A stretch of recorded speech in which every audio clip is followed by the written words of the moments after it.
Et parfois, vous m'envoyez des biens. Là, c'est Ilona qui l'a envoyé. 1540 mètres carrés, 5 millions d'euros dans l'Isère. Bon, spoiler, je pense qu'il se vendra jamais à ce prix-là. 5 millions d'euros, les mecs, arrêtez, quoi. 2 hectares, mais 2 hectares avec des voisins, avec tout ça et tout. C'est un grand terrain, mais bon, y a des maisons à côté, tout ça. C'est un truc qu'il loue pour faire des mariages. Le rez-de-chaussée dessert une imposante cheminée en pierre de Bourgogne et un sol en Comblanchien. Comblanchien, je sais pas ce que c'est. Donc elle est sympa cette maison quand même parce qu'il y a la vue sur les montagnes, parce que il y a quand même du granit noir du Zimbabwe qu'ils ont fait venir pour mettre dans la cuisine. Au premier étage, un appartement de 180 mètres carrés, style Louis XVI. Deuxième étage, chambre d'hôte, 4 suites. À l'extérieur, 3 terrasses, machin. Vous disposez en rez-de-jardin d'une cuisine d'été. Le manoir dispose d'un sous-sol de 60 mètres carrés. On dirait plutôt une salle de torture, on va le voir après. Il y a aussi un truc dédié aux chevaux, mais il y a une table à manger à côté. Donc si tu veux, tu peux déjeuner avec ton cheval, bien sûr, si tu lui mets du foin et toi tu te mets une entrecôte.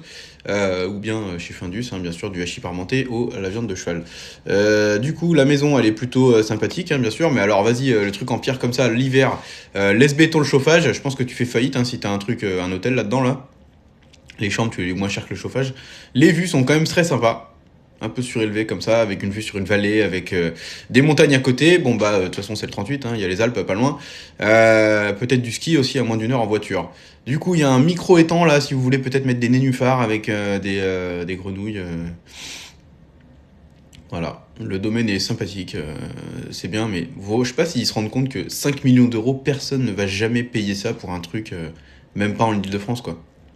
C'est complètement déconnecté du marché, cette histoire-là. Voilà, c'est très beau. Remettez un peu d'eau dans la fontaine, ça fera plus sympa quand même.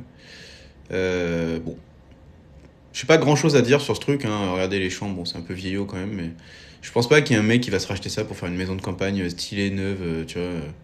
Je sais pas qui va être client de ça, un mec qui peut louer pour faire des mariages et tout, mais de toute façon avec les taxes, les impôts, les trucs, 5 millions d'euros, voilà, regardez. Tu manges, il y a le box à côté, puis toi tu déjeunes avec ton cheval à côté là, sur la table.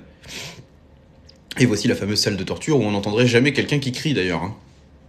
Et donc on se retrouve pour regarder où c'est ce truc là, donc c'est à côté de terrain de tennis. Il y a un grand terrain avec bien sûr un vélo dessiné dans l'herbe là et un cœur. Chambre d'hôte. Du coup, regardez, les gens font des mariages et ils se mettent en chœur et tout. J'ai trouvé ça très très mignon, très très mignon. Mais par contre, il y a un commentaire négatif. Bon, les autres ça va, hein. Le cadre est bucolique et parfait, mais la propriétaire fait chier à partir du bruit à 22 h. Lorsqu'on décide de louer son domaine, faut se douter qu'il y a du bruit. Dommage, mais vous n'êtes pas fait pour l'événementiel. Haha.